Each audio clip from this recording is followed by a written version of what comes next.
Hi, my name is DuVal, and I'd like to take just a few minutes to share my story and a little bit of my heart with you. So my passion, what fuels me, what drives and excites me, is discipleship.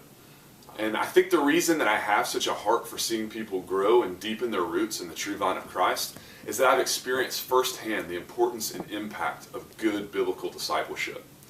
You know, I think faith is a journey divided up into these stages by Kairos moments, those big life-changing moments that define who we are. And as I reflect back over my own faith journey, I can identify how God put key people into my life at each distinct stage of that journey to mentor me and guide me and help walk me from whatever point A I was currently at and move me incrementally along the trajectory of Christ-likeness, one step closer to the Father at a time. The first major step for me was coming to know Christ in the first place. You know, and I really attribute the bulk of the discipleship in that early phase of my life to my mom. Like a lot of little boys, I worshiped my father growing up. But like a lot of dads, he provided for our family financially, but struggled in some ways to provide emotionally and spiritually. And, you know, I love my dad, and I believe that he really did the best he could with what he had. But my mom really did a lot of our spiritual rearing. And so I would say that she definitely, more than anyone, introduced me to Christ at a very early age, which is, of course, the greatest gift that any parent can give their child. And even though I look back now, and it was just a tiny seedling of faith that was starting to sprout in my life, and the soil of my heart was far from good in those early formative years, you know, that foundation was hugely instrumental for me in terms of setting me on a path and a course for relationship with Christ that would continue to grow and develop and mature over the next 20 plus years. The next really earth-shattering moment for me was my parents' divorce when I was in middle school. Because I idealized my family and I idolized my father in particular, I was completely blindsided and derailed when that perfect picture of a family that I thought I had came crashing down all around me. It caused me to check and question all of my foundations, including and especially my relationship with God. So it was a really difficult, trying phase of my faith journey. But in the midst of that, God was faithful, and He brought two men in particular into my life. My next door neighbor and my youth pastor, who met me right where I was in the midst of that hurt, in the midst of that woundedness and that resentment and brokenness. And as we see Jesus doing so often in the Gospels, they got down into that mess with me and listened to my pain, walked with me through the dark valley, but also said, "Will, we love you too much to let you stay here." And they constantly prayed for me and prayed with me and encouraged me, but challenged me too. And more than anything, those guys just kept pointing me back to Christ and His cross, and kept reminding me, you know, that Jesus doesn't promise us an easy, pain-free life. Far from it. You know, but He does promise never to leave me. They both pointed me to that Psalm 27:10, where God promises that though my mother and father may leave me, the Lord my God will never forsake me. And so these guys invested in me, and they helped me realize over time, you know, that God wasn't trying to hurt me. God wasn't turning His back on me. God was working all things together for my good in this big picture way that I might not be able to see in the moment, but that I could trust. And so ultimately, that's what those guys gave me, is that they gave me my trust back, both in God and in people. And that was an absolute game changer for me in my faith journey.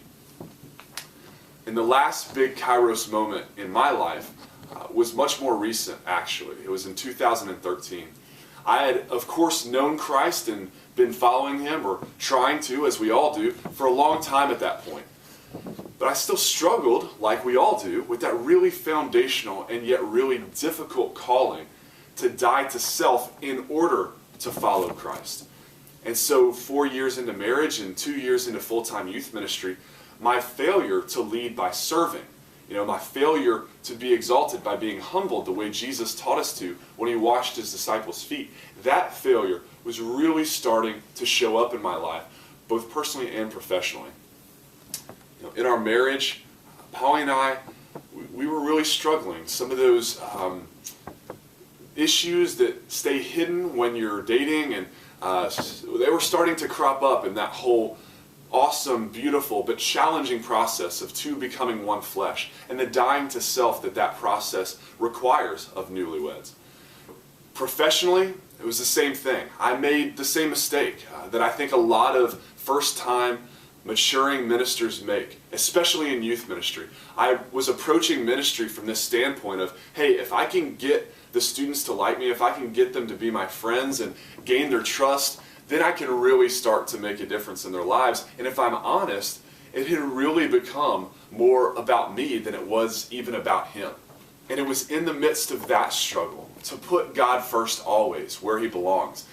The struggle to say he must increase, but I must decrease. The struggle to not just let him in to the passenger seat, but to hand over the steering wheel to him.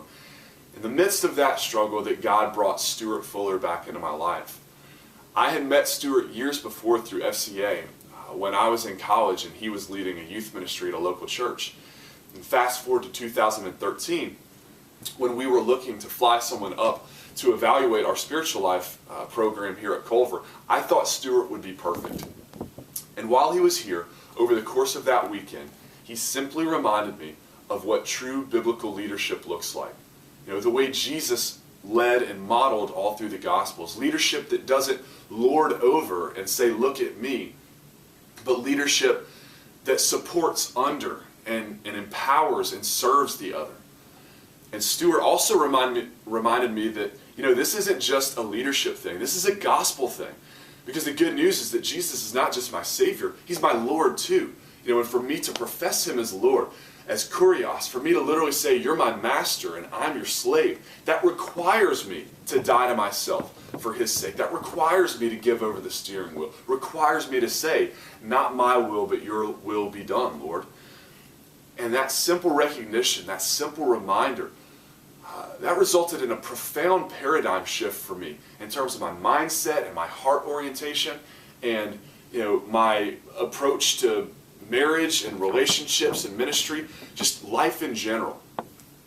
So that weekend initiated what would become a 1.5 year long mentorship and discipleship with Stuart, focused on godly biblical leadership and intensive hands-on training for effective disciple making that ultimately culminated in my commissioning and ordination by Radius Church in the fall of 2014.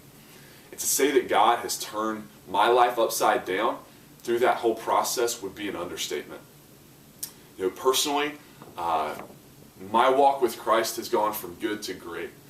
Our marriage has been totally transformed, and God has even begun to use Polly and I to minister to other couples who have been married twice as long as we have.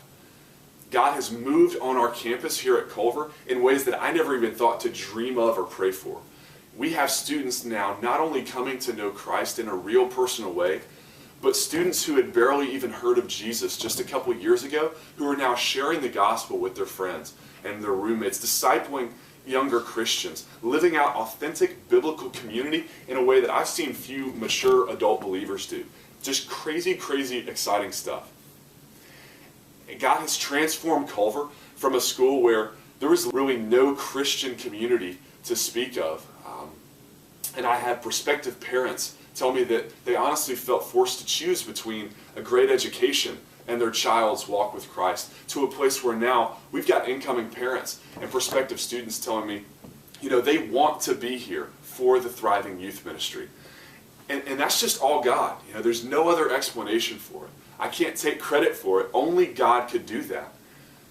And yet, in all his sovereignty and his grace, you know, God chose to do that through me, through Polly, through these other adult believers on campus.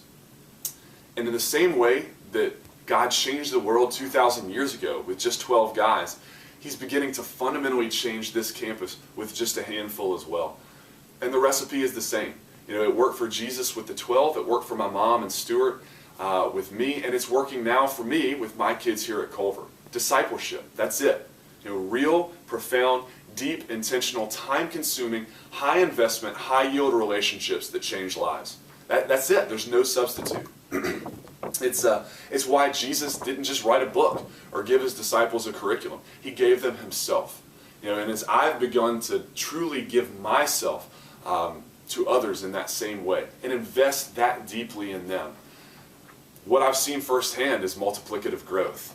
I'm a math guy, and so when I crunch the numbers for myself and I realized that I could share the gospel with 1,000 people a day, every day for the rest of my life, and it would take me about 15,000 years to reach the entire world, or I could disciple just one person in depth for a year and equip and empower that person to do the same with another person the next year. And multiplicatively, we could reach the entire world in about 34 years.